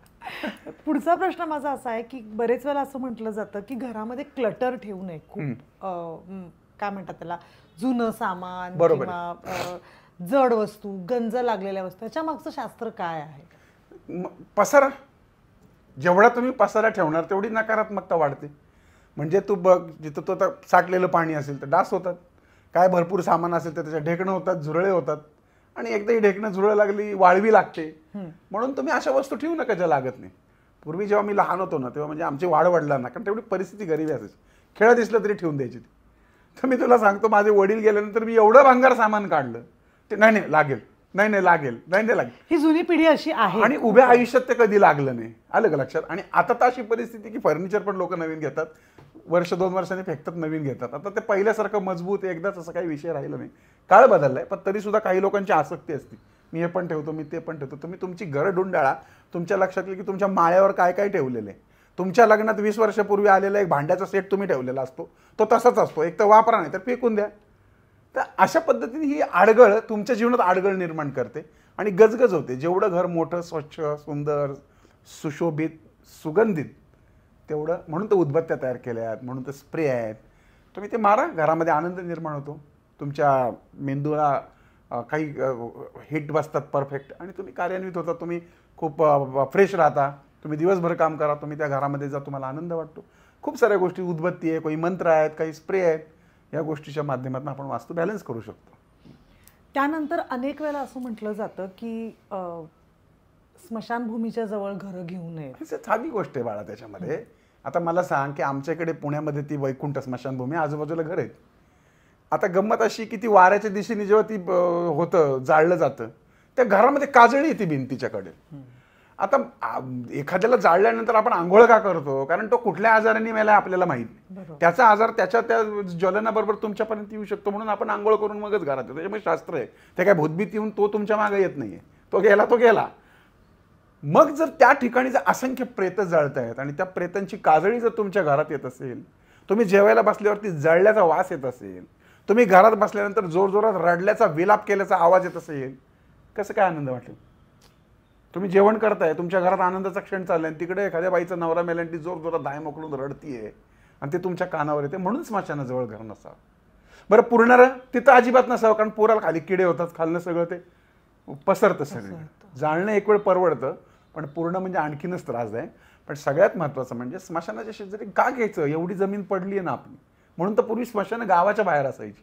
आता गाव स्मशानात बसायला लागली तशी परिस्थिती. पण राहतात लोक तशी सुद्धा. याचा अर्थ त्यांचं वाईट होतं असं नाही आहे, पण आरोग्य दृष्टिकोनातून प्रॉब्लेम खूप क्रिएट होऊ शकतात त्याच्यातून. बरेच वेळेला आपण म्हणू नये, पण इस्पितळात गेल्यानंतर किंवा पोलीस स्टेशन्सला गेल्यानंतर किंवा कोर्टरूम्समध्ये गेल्यानंतर खूप निगेटिव्हिटी आपल्याकडे येते. म्हणजे ह्याच्यातनं कुठल्याही व्यवसायाबद्दल म्हणत नाहीये, पण तिथनं ती निगेटिव्हिटी येते, तुमच्याकडे येते. ती नक्की नकारात्मक ऊर्जा म्हणजे काय असते सर? आता बघ, आता हे सायंटिफिकली सिद्ध करायचं म्हटलं तर उदाहरण सांगतो तुला. मी दिवसभर म्हशीच्या गोठ्यात ठेवतो, शेणात ठेवतो, आणि तिसऱ्या दिवशी मी तुला अत्तराच्या दुकानात ठेवतो. काय होईल सांग मला? जेव्हा शेणाच्या गोठ्यातनं तू बाहेर येशील ना, तुझ्या अंगाला शेण लागलं नसेल तरी शेणाचा वास येईल, आणि अत्तराच्या दुकानातनं तू बाहेर पडले, अत्तर मारलं नसलं तरी तुला अत्तराचा वास येईल. हा जसा सुवास तुमच्या अंगाला चिकटतो, तसा नकारात्मक ह्या खरं सांगू का, ऊर्जा कुठलीच तशी नकारात्मक नसते. प्रत्येक ऊर्जा ही सकारात्मक असते. उदाहरणार्थ, हा लाईट आहे, याच्यात ती वायर गेली, हा लाईट लागला, सकारात्मक. पण याची वायर ओपन झाली, मी हात लावला, मला शॉक बसला, नकारात्मक. म्हणजे ऊर्जा तीच आहे. कोर्टामध्ये किंवा तुम्ही दवाखान्यांमध्ये जातात त्यावेळेस ती लोक विवळतात, रडतात, ओरडतात, तळतळतात. त्याच्यातून त्यांच्या शरीरातून एक प्रकारची ऊर्जा तयार होती. जसं की आता तू थंडीत बघ, तू स्वेटर घातल्यास आणि हातपाय असं प्लॅस्टिकवर घासलं आणि समोरच्याला बोट लावला की चटकन चटका उडतो. कुठनं येतो तो? स्टॅटिक एनर्जी आहे ना ती. जर ती स्टॅटिक एनर्जी बोटाला जाणवते तर निगेटिव्ह एनर्जी पण आहे, फक्त ती दिसत नाही, ती जाणवते. मंदिरात गेल्यावर आनंद वाटतो, पोलीस चौकीत गेलो भीती वाटते, कोर्टात गेल्यावर नको वाटतं, दवाखान्यात जाऊन असं वाटतं का चला छान वाटतं जरा जाऊन दवाखान्यात बसू. हा फरक आहे. तिथं जी लोक विचार करतात त्या विचारांचे आयन्स, त्यांची ऊर्जा तिथे मिक्स होते आणि ती तुमच्यामध्ये घुसते, आणि हा सगळा ऊर्जेचा खेळ आहे. या जगामध्ये ऊर्जेशिवाय काही नाही, हे अल्बर्ट आईन्स्टाईन म्हणतात, मी म्हणत नाही. प्रत्येक गोष्ट convert to another, every energy convert to another energy. म्हणजे जर मी रडतोय तर मी माझं कुठेतरी दुःख बाहेर काढतोय, तू सुखी आहेस, तेवढ्या वेळात तू आली, ते तुझ्याकडे येऊन चिकटलं. Convert to another energy. आणि म्हणून नकारात्मक गोष्टींमध्ये जाऊ नये, आणि गेलं तर तुमच्याकडे बंदोबस्त असावा त्याचा. याचा अर्थ काही जादूटोणा लिंबटिंब नाही. त्यात अंगठ्या असतात, काही धातू असतात. तुम्ही चांदीची चेन घातली, तुम्ही हातामध्ये सोन्याची अंगठी असेल, तुम्हाला सूट होणारी एखादी रत्नाची अंगठी असेल, तुमचा एखादा चांगला ड्रेस असेल, किंवा तुमच्या अंगावर मारायला स्प्रे असेल, एखादा सुवासिक स्प्रे, या गोष्टीसुद्धा तुम्हाला त्याच्यापासून दूर ठेवतात. पण त्याचा अभ्यास पाहिजे. नाहीतर तुम्ही आता मग तू म्हणशील, अहो मग वकिलांनी काय करायचं, जजनी काय करायचं, ते तर रोज तिथंच असतात. मग तू बघितलं का डॉक्टरनी काय करायचं? डॉक्टर पडतो का आजारी? इथे कोणी शिंक मारली की लगेच आपल्याला शिंक येते, पण त्या डॉक्टरकडे रोज शिंक मारणारे येतात, त्याला शिंकच येत नाही. म्हणजे त्याच्या शरीराची रचना ही तशी बनून जाते. म्हणजे कोविडमध्ये फार कमी डॉक्टर वारले तसं बघायला गेलं तर, कारण त्यांच्या शरीराला परमेश्वराने तिथं घेऊन घेऊन ते निगेटिव्ह त्या सगळ्या त्या काय म्हणतात त्याला त्या ऊर्जा म्हणा किंवा ते आजार स्वतःवर घेऊन घेऊन ते इतके निगरगट्ट होतात. इम्युनिटी वाढते त्यांची, इम्युनिटी वाढते. तसंच आहे, ही स्पिरिच्युअल इम्युनिटी असते. माणसाची इम्युनिटी आरोग्याची, तशी स्पिरिच्युअल इम्युनिटी पण असते. काही लोकांची स्ट्रॉंग असते. माझ्यावरती अख्खा लिंबू किंवा काय असा कोणी काय प्रयत्न केला मला काय होत नाही, कारण माझी स्पिरिच्युअल इम्युनिटी स्ट्रॉंग आहे. एखाद्याची खराब असते, त्याला पटकन नजर लागून जाते. हा सगळा खेळ त्या ऊर्जेचा आहे आणि ऊर्जा ही 100% आहे आणि हा ऊर्जेचाच खेळ आहे सगळा. आणि त्या ऊर्जेला संतुलित करणं म्हणजेच वास्तुशास्त्र. तसाच आणखीन एक प्रश्न तुम्ही बोलता बोलता मगाशी म्हणालात, अशीच निगेटिव्हिटी घेऊन खूप माणसं देवळात येतात. उदाहरणार्थ त्यांचे प्रश्न घेऊन देवासमोर बसतात, पण ती जागा मात्र खूप पॉझिटिव्ह वाटते आपल्याला. नाही, ती पॉझिटिव्ह जरी वाटली तरी तिथं तो विग्रह असतो, तिथं मंत्रोपचार असतो, तिथं तुम्हाला तीर्थ मिळतं, तिथं तुम्हाला प्रसाद मिळतो. मग थोडक्यात माझा प्रश्न आहे, देवळात गेल्यावर आपलं आता खरं तर म्हणतो आपण देव सगळीकडे आहे, ती नष्ट नाही होत. ऊर्जा कन्वर्ट टू अनदर. लक्षात घे, त्या ठिकाणी तो जो गुंबद आहे त्या मंदिरात गेला, तुम्ही तुमचं दुःख सांगितलं, त्या सकारात्मक ऊर्जेने तुम्हाला टच केलं, ती नकारात्मक ऊर्जा कळसातनं बाहेर पडली. मग आजूबाजूला जी घरं आहेत तिथं ती घुसते. म्हणून मंदिराजवळ घरं नसावीत, म्हणून कळसाची सावली घरावर पडायला नको, म्हणून मशिदी घराजवळ, गुरुद्वारा या गोष्टी घराजवळ नको आहे शास्त्र सांगतं. कारण तिथं येणाऱ्या लोकांची ऊर्जा जाती कुठं, ती जाती यांच्या घरामध्ये आहे ना. का नाही, 100% ती ऊर्जा कार्यान्वित होते. म्हणून तर बघ, तीर्थ बघशील ना तू, तर त्या तीर्थावर मंत्र म्हटलेला असतो. आणि जपानचे कुठले तरी एक शास्त्रज्ञ त्यांनी सांगितलं की म्हणे पाण्याला पण जिवंतपणा आहे. मग त्या पाण्याला तुम्ही जी बोलता तसं ते ऐकतं आणि त्याचे मॉलिक्युल्स तयार होतात. डिमेथो नावाचे काहीतरी शास्त्रज्ञ. आमचे पूर्वज हजारो वर्षापासून करत आलेले आहेत. अपवित्रो पवित्रो वाम सर्वावस्थाम गतो पिवाय स्मरित पुंडरीकाक्षम सब्बा यंत्र शुची म्हणतात, पाणी शिंपडतात. काय आहे, त्या पाण्याला सांगतात ना रे बाबा शुद्ध कर, तीर्थ घेतात, जठरे धारे. आम्ही गटागटा पित नाही. आचमन करताना जे पाणी पितो ते हृदयापर्यंतच पोचतं. ग्लासभर पाणी पित नाही आपण तेव्हा. मग ते हृदयाला पवित्र करतं, त्या पाण्याला मॉलिक्यूल तयार होतात आणि ते तुम्हाला शुद्ध करतात. प्रसाद पण शुद्ध होतो. म्हणून तर मग तू सत्यनारायणाचा प्रसाद आणि म्हणजे छान केळबिळ घालून कर आणि नॉर्मल रोजचा खाऊ कर, ती चव येते का सांग मला, का नाही येत? मग आता काय देवप्रसाद खायला येतो का? नाही, ती एनर्जी येते आणि ती एनर्जी त्याला कन्वर्ट करते प्रसादामध्ये. ही तुमची मानसिक भावना असू शकते किंवा हे सायन्स हे असू शकतं. याचा खरंच अजूनही खूप अभ्यास व्हायला पाहिजे. अजूनही शास्त्रज्ञ डोकं आपटत आहेत. मेल्यानंतर माणूस कुठं जातो, देव म्हणजे काय ऊर्जा आहे, सकारात्मक ऊर्जा कशी असते, नकारात्मक ऊर्जा कशी असते, हे सगळं चाललंय अजून अभ्यास.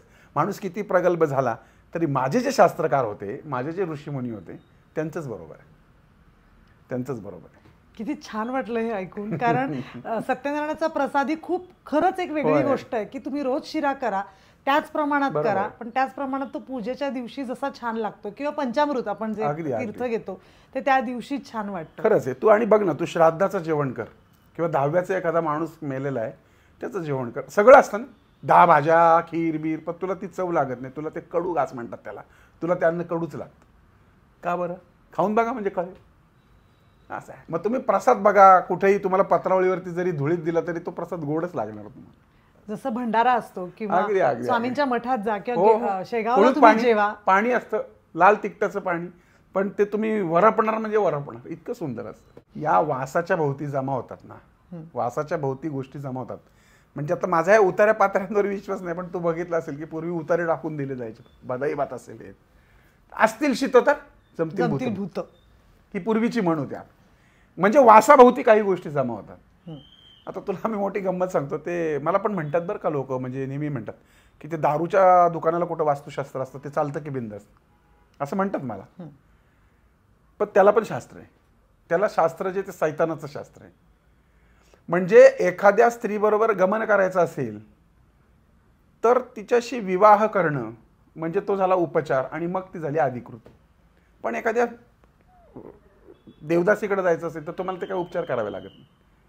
त्याच पद्धतीने दारूच्या दुकानामध्ये त्याची उपचार करायची काय गरज आहे? ती मुळातच बांधकाम आहे. तिथं काही उपचार करते, कुठे शास्त्र पाळायची गरज नाही. ते दारुड्याचा ग्लास घेतात. पूर्वी मला कळायचं नाही का, ते विचारलं मी काय प्रकार आहे, तर म्हणे ते आजूबाजूला जे आत्मे असतात त्यांना ते पाळलं. इव्हन चहा पाहिला जेव्हा बनतो ना, तेव्हा चहावाला पण पहिलं चहा ओतून पाणी ओततो, जमिनीवर. डोसा बनवणारा डोश्याचा तुकडा ठेवतो तिकडे, त्या ह्याच्यावर पण ठेवतो, बाहेर पण ठेवतो. म्हणजे कुठेतरी वासाची ही प्रक्रिया नक्की आहे. आणि म्हणूनच तुला वास आहे, माझ्या अंगाला वास आहे, माझ्या अंगाचा वास तुला नाही, तुझ्या अंगाचा वास त्याला नाही, त्याच्या अंगाचा वास त्याला नाही. ह्या वासाला, ह्या निवासाचा वास जुळला की तुमची प्रगती. आता तुझा वास माझा वास वेगळा असं कसं काय? मग मग पोलिसांची कुत्री कशी काय शोधतात त्याचं वासाला बरोबर? जसा अंगठ्याचा ठसा तुझा माझा नाही, तसा तुझा माझा वास पण सारखा नाही. तसंच माणसाच्या जीवनात आहे. तुझा माझा वास जर मॅच झाला तर तुझं माझं जमेल, नाही तर तुझ्या पाहून थोबाडी देवीशी पण वाटू शकते, तुला पाहून तुझ्यावरती माया पण येऊ शकते. आपण बघतो ना रस्त्याने, ओळख नाही पाळख नाही, ते दोन ठेवून द्याव्यासाठी कुठे आले म्हणतो आपण. हा मॅच होत नाही. वास, वास म्हणजेच एनर्जी. ही सगळी गंमत आहे. म्हणून ह्या वास्तूला तुमच्या शरीराचा वास मॅच केला किती झालं वास्तुशास्त्र, आणि मग त्यातनं होतो तो आनंद. सर, मेल्यानंतर खरंच माणूस कुठे जातो? तुमचा अभ्यास काय सांगतो? हे बघ, याच्यावरती मी एक आनंदी मृत्यू नावाचं पुस्तक लिहिलेलं आहे. मृत्यूनंतरचे विधी असतात त्यावर पण पुस्तक आहे. दशपिंड आणि कावळ्याचं रहस्य यावर पण माझं पुस्तक आहे, तुला ते वाचावं लागेल. हे खूप गूढशास्त्र आहे. पण मृत्यूमधनं काहीतरी जातं एवढं मात्र नक्की. शास्त्रज्ञांनी जेव्हा वजन केलं त्या गोष्टीचं तेव्हा 200 ग्रॅम भरला तो आत्मा 200 ग्रॅम भरला. हे अमेरिकेत संशोधन आहे, असं माझ्या मनाचं काही नाही. आणि आपल्याकडे काय म्हणतात की माझे डोळे आहेत म्हणजे तेज आहे. सूर्यो चक्षु हा म्हणजे सूर्याप्रमाणे आपले चक्षु आहेत. आपल्या डोळ्यात सूर्य इतकीच ताकद आहे, म्हणजे तो सूर्य छोट्या स्वरूपात आपल्या डोळ्यामध्ये आहे. मेल्यानंतर आपली राख होते. जन्माला आल्यावर आपल्या हातात माती असते. म्हणजे तू जर बघशील, जर बाळ एक जन्माला आलं तर तू त्याचं जर मूठ उघडशील तर त्याच्या हातात माती सापडते. घरामध्ये त्याच्या रेशनमध्ये माती असते. माती कुठे? तर मातीत यायचं, मातीतच जायचं. माणसामध्ये पंचमहाभूत आहे. आत्मा सिल्वर कॉईडनी जोडलेला आहे. सिल्वर कॉईड आहे. आपण झोपलो तरी गाव फिरून येतो. आपला आत्मा आपलं शरीर सोडत नाही, पण मृत झाल्यानंतर, शरीर जर्ण झाल्यानंतर ही जी पंचमहाभूत आहेत आपल्या शरीरातली, जसं की डोळ्यात तेज आहे, हाडामध्ये माती आहे, ह्या सगळ्या गोष्टी त्याच्यात विलीन होतात. आणि ज्यावेळेस आपण त्या जाळून टाकतो, त्यावेळेस ती जाळून टाकल्यानंतर ती राख पाण्यात सोडतो, त्यावेळेस हा जो आत्मा आहे, जो सिल्वर कॉर्डला आतापर्यंत चिकटलेला होता, त्याला त्याचं साधनच सापडत नाही. मग भूत म्हणजे काय होतं? एखादी बाई आहे आणि तिला मारायचंच नसतं, मग ती काय करते की ती तिचं शरीर शोधायला लागते. कुठं सापडते तिला काही? कारण तिचं जाळून टाकलेलं आहे ना. मग तिचं जर एखादा अवयव शिल्लक असेल, एखादा हाड शिल्लक असेल, तर ती त्याला चिकटण्याचा प्रयत्न करते की जेणेकरून मला पुन्हा जीवित मिळेल. आणि म्हणून आपल्या धर्मामध्ये जाळण्याचं महत्व आहे की ते पूर्ण नष्ट करून टाक. त्या पंचमहाभूतात हे पंचमहाभूत विलीन झालं की त्या आत्म्याला पुढच्या प्रवासाची गती मिळून तो पुढचा जन्म घेतो. पण तू बघशील ज्यांना आसक्ती आहे ना, ते पुन्हा तो शरीर शोधायचा प्रयत्न करतात. मग ते शरीर सापडलं नाही तर एखाद्याची स्पिरिच्युअल इम्युनिटी कमी असेल तर ते त्याचं शरीर शोधतं. बरोबर. मला नेहमी प्रश्न पडतो, यार त्या चौकातल्या वडापावच्या गाड्यांवर का गर्दी असते? तू म्हणशील वास छान येतो म्हणून. तसं नाही आहे. तिथं सुद्धा ते वास आवडणारे आत्मे तुम्हाला कनेक्ट होतात.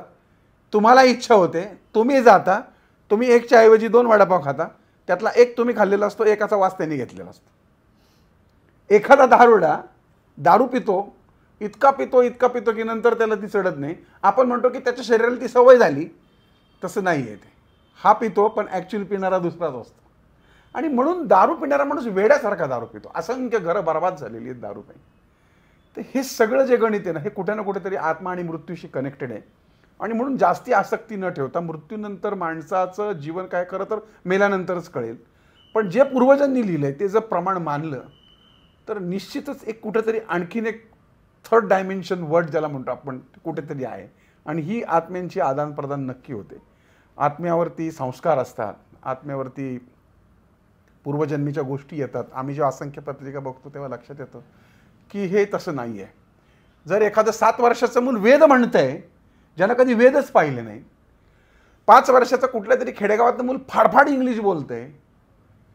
माझ्याकडे एक आत्ता किस्सा आहे. नाळे म्हणून माझे एक ओळखीचे आहेत, त्यांचा मुलगा शिवाजी महाराजांच्या काळातल्या गप्पा मारतो. तो सगळ्या मुसलमान सरदारांची नावं सांगतो. तो म्हणतो मी याच्याकडे कामाला होतो, तो म्हणतो तुझे आजोबा माझ्याबरोबर कामाला होते. म्हणजे ही गोष्ट तो आत्ता सांगतो, ही कालची गोष्ट आहे. त्या मुलाचा अभ्यास करण्यासाठी मी त्याची पत्रिकाही घेतली. त्याला पूर्ण पुनर्जन्म कळलं. नाशिकचे माझ्या ओळखीचे गुरुजी आहेत, त्यांचे वडील वारले, त्यांचं बायपास झालं होतं. ते काहीतरी असं इथून एवढे टाके होते. त्यांना मुलगा झाला, त्या मुलाच्या पूर्ण छातीवरती अशा प्रकारची टाके घातल्याची रेष होती, रेष. म्हणजे पुनर्जन्म नक्की आहे. आणि मृत्यूनंतरचं सुद्धा जीवन आहे. अर्थात यासाठी खूप सखोल आहे, आपल्याला वेगळा पॉडकास्ट करावा लागेल त्यासाठी. नक्की. आपण पुन्हा वास्तुशास्त्राकडे येऊया की आम्हाला काही छान टिप्स सांगा ना चांगल्या घरासाठी, म्हणजे तुमचं घर छान आनंदी वास्तू राहण्यासाठी खऱ्या अर्थाने. फार सोपं आहे. सगळ्यात पहिली गोष्ट म्हणजे आपल्या घरामध्ये आपण रोज उदबत्ती लावावी. आता परत ते भानगड आहे, ते बांबूच जाळला की ह्यांस होतं त्याच होतं, कार्बन डायऑक्साईड सुटतो. इतके वर्ष मेलाय का तुम्ही? इतके वर्ष तुम्ही बांबूच्याच उदबत्त्या लावताय ना, त्यानं कुठं तुम्हाला कॅन्सर झाले काय? काहीतरी आपलं उठवायचं आणि ते ते काय मला पटत. मग त्यात तुम्ही धूप जाळा ना, पुष्कळ गोष्टी धूप आहेत. आमचे सुद्धा यज्ञ आनंदम धूप आहे, त्याच्यात सप्तसमिधा, आमचे सुद्धा खूप प्रोडक्शन्स आहेत. किंवा माझं सोडावं, बाजारात मिळतंच की अशा बऱ्याच गोष्टी. तुम्ही वातावरणामध्ये गाईचं शेण जाळत जा, तमालपत्र ते जाळा, तुम्ही लवंग जाळा किंवा विलायची जाळा, ह्या गोष्टी चांगल्या आहेत. एखादं लिंबू ठेवा. आता तुम्ही म्हणाला आले का तुम्ही लिंबा टिंबावर? लिंब म्हणजे काय, त्यात काय तुम्ही मला सांगा. एक प्रयोग केला होता त्यांनी, असंख्य लिंबांमध्ये ते रॉड्स त्यांनी घातले तांब्याची, एक बल्ब पेटला. त्यात ॲसिड आहे ना, त्या ॲसिडिक प्रक्रियेमुळं. आता मी तुला म्हणतो म्हणजे प्रक्रिया कशी बघ, ह्याच्या मागं विज्ञान आहे. मी तुला सांगितलं चिंच, गाभोळलेली चिंच, अशी मीठ तिखट लावलेली चिंच, नुसतं म्हटलं तर लाळ चालू झाली आहे. म्हणजे तुझ्या मनाने ते आदेश दिले की नाही, तशा पद्धतीने ही जेव्हा लिंब आपण ठेवतो त्यावेळेस तशा प्रकारचा, जसं आपल्याला तोंडाला पाणी सुटतं तसं त्या वस्तूतून काही एनर्जीज क्रिएट होतात. ज्या काही गोष्टींना, जसं आता तुम्हाला आपण म्हणतो ना की बाबा पित्त झालं तर आपण ते लिंबू त्याच्यामध्ये साखर घालून हे घालून, म्हणजे त्याच्यामागे सायन्स आहे, त्याच्यामागे आरोग्य आहे. घराला लिंबू मिरची का लावायची पूर्वी, किंवा गाडीला लिंबू मिरची का लावायची? गाडीला का लावतात लिंबू मिरची? पूर्वीच्या काळी ना आपल्यासारख्या आता काय वाहनांची प्रगत होते. समजा कुठं साप बीप चावला तर बिब्बा असायचा, पटकन लावायचा. किंवा पटकन मिरची चावली की माणसाला जागेवर येतो, विंचू विंचू चावला तर. आणि अगदीच काही नाही मिळालं तर भाकरीबरोबर खाता येतं, लिंबू पिळून पाणी पिता येतं, हे म्हणून लिंबू मिरची लावायची. आता आपण नजर नाही म्हणून लावतो. कार्ड दोन्ही आहेत त्याची, नाही अशातला भाग नाही. पण अशा पद्धतीने काही गोष्टींना ते काय झालं, फॅड होऊन गेलं. म्हणजे एक तुला गंमत सांगतो, एक मोठे सांगून आपल्या वेळ आहे ना. हो हो सर प्लीज. एक महात्माजी होते आणि त्यांच्याकडे एक बोका होता, बोका मांजरीचा बोका. आणि तो फार छाळायचा, इकडं पळ तिकडं पळ. म्हणून त्यांनी काय केलं, साला यावेळेला बांधून ठेवा म्हणे, हा बोका फार त्रास देतो. आता महाराज फार म्हातारे होते. आता तो बोका रोज यायचा, ते बांधून ठेवायचे. जराशे गेले महिने, गेले वर्ष झाले. आणि एक दिवस महाराज गेले तरी तो बोका होताच. दुसरे महाराज आले, बोका बांधत त्रास होता. एक दिवस तो बोका मेला. सांभाळायला पाहिजे ना, नवीन बोका आणून बांधला. प्रथा. कारण महाराजांचं प्रवचन चालू असेल तर बोका बांधला पाहिजे. अरे पण तो बोका का बांधत होते, तो त्रास द्यायचा म्हणून बांधत होते. आता बोका मेला, महाराज मेला तरी नवीन बोका आणून बांधतात. असे बरेच बोके आपल्या डोक्यावर बसवलेले. रूढी परंपरेने आपण ते उरावर घेतले आणि त्याचा त्रास होतो. आणि त्यामुळे पुढच्या तुमच्या पिढीचा आहे ना धर्मावरचा विश्वास उडतो की असं आहे सगळ्या गमती जमती. आणि यासाठी माझी खूप सारी पुस्तकं आहेत, 68 पुस्तकं आहेत. आनंद पिंपळकर आनंदी वास्तू माझं यूट्यूब चॅनल आहे, फेसबुक पेज आहे. यातनं मी खूप जागृती करण्याचा प्रयत्न करतो. जरूर पहा आणि निश्चित लाईक सबस्क्राईब करा. आणि आमच्या भार्गवीताईचं पण खूप सुंदर चॅनल आहे, तुम्हाला ते पण लाईक सबस्क्राईब करायचं आहे. आणि ह्या गोष्टीचा जेवढा जास्तीत जास्त प्रचार कराल पुण्य तुमच्याच पदरात पडणार आहे. कारण चांगल्या गोष्टीचा प्रचार फार कमी होतो, तो करा. अजून सर, तुम्ही सांगितलं तसं की घरात उदबत्ती लावायची, संध्याकाळी दिवा लावायचा, मिठाच्या पाण्याने फरशा पुसू शकतो, गोमूत्रात हळद टाकून शिंपडू शकतो, घरामध्ये स्प्रे मारू शकतो, गुलाबाचे वेगवेगळे अत्तर लावू शकतो, स्वतःच्या अंगाला अत्तर लावू शकतो, रोज आपण ओलं कुंकू आपल्या कपाळाला लावू शकतो. अशा खूप साऱ्या गोष्टी आहेत. एखादा मंत्र म्हणू शकतो. अगदीच तुम्हाला येत नसेल तर तुम्ही यूट्यूबच्या माध्यमातून थोड्या मोठ्या आवाजात लावू शकता. काही करून स्पंदन निर्माण झाली पाहिजे. घंटी होतो का, गणकण कणकण आगमनार्थो देवानाम गमनार्थो रक्ष समकुर वे घंटारवतत्रम देवता मान लक्षण. घंटा वाजली की देवता येते, घंटा वाजली की देवता येते. त्या घंटेच्या खाली उभं राहून घंटा वाजवायची. म्हणजे त्याचे जे तरंग आहेत ते तुमच्या डोक्याभोवती जमा होतात पायातनं खाली निघून जातात. सकारात्मकता जमा होते, नकारात्मकता हे खालीत निघून जाते. म्हणून मंदिरामध्ये अशी लांबून घंटा नाही वाजवायची. घंटी खाली उभा राहा, घंटी वाजवा, हा विष. मग कासवावर पाय द्या, कासवावर पाय द्या. मग ते 6 गोष्टी आतोडे. तशा तुम्ही आतोडा, काम क्रोध लोभ मद मोह मत्सर. मग तुम्ही देवाकडे जा. घरात घंटी आहे, ती वाजवत फिरा. वातावरणामध्ये किणकिणाट तयार होतो. ध्वनी शास्त्रानुसार, ध्वनी लहरीनुसार निगेटिव्हिटी नष्ट व्हायला मदत होते. मंत्र म्हणा, मंत्र नाही. तो ओसामा बिन लादेन तुला मारला माहिती ना, त्याला समुद्राच्या खाली नेऊन गाडला, समुद्राखाली गाडला त्याला ते ओसामा बिन लादेन. तर या लादेनला मारण्यापूर्वी आहे ना बऱ्याचदा आहे ना त्यांच्या योजना फिसकटल्या होत्या. बरोबर. त्या अमेरिकेने जेव्हा अभ्यास केला तर त्यांच्या लक्षात एक आलं की ती ज्या ठिकाणी मीटिंग करायची त्या ठिकाणाहून कोणीतरी त्या ध्वनी ऊर्जा एकत्रित करायच्या ऐकायचं आणि ते लीक व्हायचं. मग त्यांनी काय केलं, एक अशी रूम तयार केली की जिथं जो बोललेला आवाज येतो तिथंच मर्ज होऊन जाईल, ज्याला आपण म्हणतो ना एअर टाईट, जसं साऊंड प्रूफ. आजही आपण आत्ता जे बोलतोय ना ते एका विशिष्ट यंत्राच्या माध्यमातून आपण बाहेर पडलो ना तरी सुद्धा आपण गोळा करू शकतो. त्या ध्वनी लहरी या वातावरणामध्ये आहेत. हा, फार स्पष्ट नाही येणार पण थोडाफार अंदाज येईल की इथं काय चाललं होतं, काय गडबड आहे. हे सायन्स सांगतं, मी नाही. हे अमेरिकेतलं संशोधन आहे. लादेनला मारण्याच्या आधीचं. मग आम्ही जे मोठमोठ्याने ओरडून मंत्र म्हणतो ते वास्तूत मिसळतात आणि त्याची ऊर्जा त्या वास्तूत राहतेच. तुम्ही यंत्राच्या माध्यमातून गोळा करा, तुम्हाला परत ऐकू येईल. गिगार्ड्स 91.1 94.3 हे कुठनं आले? या लहरी रेडिओच्या माध्यमातून कुठनं ऐकता तुम्ही? या लहरीतनंच येत आहे ना सगळं. या लहरी मानव निर्मित आहे आणि अमानव निर्मित ज्या लहरी आहेत ती म्हणजेच परमेश्वराची शक्ती, तीच ऊर्जा. त्या ऊर्जेला तुमचा रेडिओ कनेक्ट झाला, तुम्ही रिसिव्हर, तो सोडणारा, तुम्ही रिसिव्हर, ती रिसिव्हरला बरोबर तो कनेक्ट झाला, तो सॅटेलाइट, की झालं कल्याण माणसाचं. सेम आहे त्याच्यामध्ये. म्हणून आपल्या वास्तूत आपला हा जो रिसिव्हर आहे, आपण रिसिव्हर आहे, ही वस्तू रिसिव्हर आहे, त्याला वरच्या पंचमहाभूतांशी कनेक्ट करायचं म्हणजे रेडिओ प्रॉपर लागेल. सेम. म्हणून चांगल्या गोष्टी, चांगले विचार, चांगला आवाज, चांगलं ठेवणं, गबाळं नसणं. भले तुमची गरिबी असू द्या, तुमचे वस्त्र बिस्त्र पडदे बिडदे स्वच्छ पाहिजेत, बस छान वाटणार तुम्हाला. काय फार करायची गरज नाही वास्तूमध्ये. काही वेळेला सर एखाद्या घरात गेल्यानंतर, म्हणजे आमचा वास्तुशास्त्राशी अभ्यास नाही, पण एखाद्या घरात गेल्यानंतर तिकडनं निघावंसं वाटतं. हो, ती नकारात्मक ऊर्जा. असं वाटतं की किंवा घर घेताना सुद्धा दोनच गोष्टी घडतात, एक तर तुम्हाला घर आवडतं किंवा ते घर आवडत नाही. ही पण ती नकारात्मक ऊर्जा. हो, त्याला आम्ही घंटी वाजणं म्हणतो. म्हणजे मला कोणी म्हणतं की चला गुरुजी आम्हाला घर घ्यायचंय, मी म्हणतो कारण मला घंटी नाही वाजली डोक्यात, दिमाग में घंटी बजनी चाहिए. आणि ही प्रत्येकाला आहे बरं का, तुला सुद्धा आहे. तू एखाद्या घरात तू जे म्हटलीस प्रत्येकाला ती अतिंद्रिय शक्ती आहे. म्हणून आम्ही काय म्हणतो की म्हणून घर बांधलेलं बघावं नेहमी. म्हणजे फ्लॅट जरी असला तरी रेडीमेड फ्लॅटमध्ये जाऊन आपण एनर्जी बघावी. नाही तर आपण कागदावर बघतो, बुक करतो, 10 वर्षांनी मिळतं, कळतं अरे समोर मोठी बिल्डिंग आहे, सगळ्या घरात अंधार येतो आणि मजाच येत नाही आपल्याला. निश्चित आहे ती ऊर्जाच काम करते. सकारात्मक नकारात्मक ऊर्जा तुम्हाला उबक पण आणते, तुम्हाला उत्साह पण देते. असं आहे. आता अजून एक महत्त्वाचा प्रश्न म्हणजे घर घेताना काय गोष्टींकडे आपण नीट लक्ष दिलं पाहिजे? आता तसं बघ, उजेड हा महत्वाचा आहे, बरोबर. हवा महत्वाचा आहे. उजेड, वारा, पाणी तर काय हल्ली कॉर्पोरेशनच येतं. परंतु आता काही लोक तुला सांगतो ते पश्चिमेकडचं घर घेतात आणि घेतात 30व्या मजल्यावरती. आता तो पाऊस येतो ना जोरात, धाड धाड धाड धाड धाड, काचा फोडतच येतो आतमध्ये. अगदी खरं आहे. जी हवा येते ती. आता विषय असा आहे की मग आम्ही काय करतो, नैऋत्य कोपरा बंद करतो. आम्ही काय म्हणतो की तिकडून ये ना निगेटिव्ह एनर्जी येते म्हणून बंद करा. वास्तविक तसं नाहीये. वास्तुशास्त्र किडामुंगींकडनं शिकलोय. माहिती तुला गंमत आहे का? जंगलामध्ये आदिवासी जातात आणि आदिवासी रात्रीचे ते काय काढायला जातात, काय कंदमुळं याव तेव्हा, आणि ते रात्री चुकतात रस्ता. आता दिशा कुठे भरकटली जातात. दिशा कशी कळते त्यांना? मुंग्याच्या वारुळामुळे. आता कशी? तर मुंग्याचं वारुळ तू बघशील तर एक बाजू अशी उंच झालेली असते, बरोबर, ती नैऋत्य असते. By default. आता का नैऋत्याची असते? कारण त्या मुंग्यांना त्या हवेचा त्रास होतो ना, त्या पावसाचा त्रास होतो ना.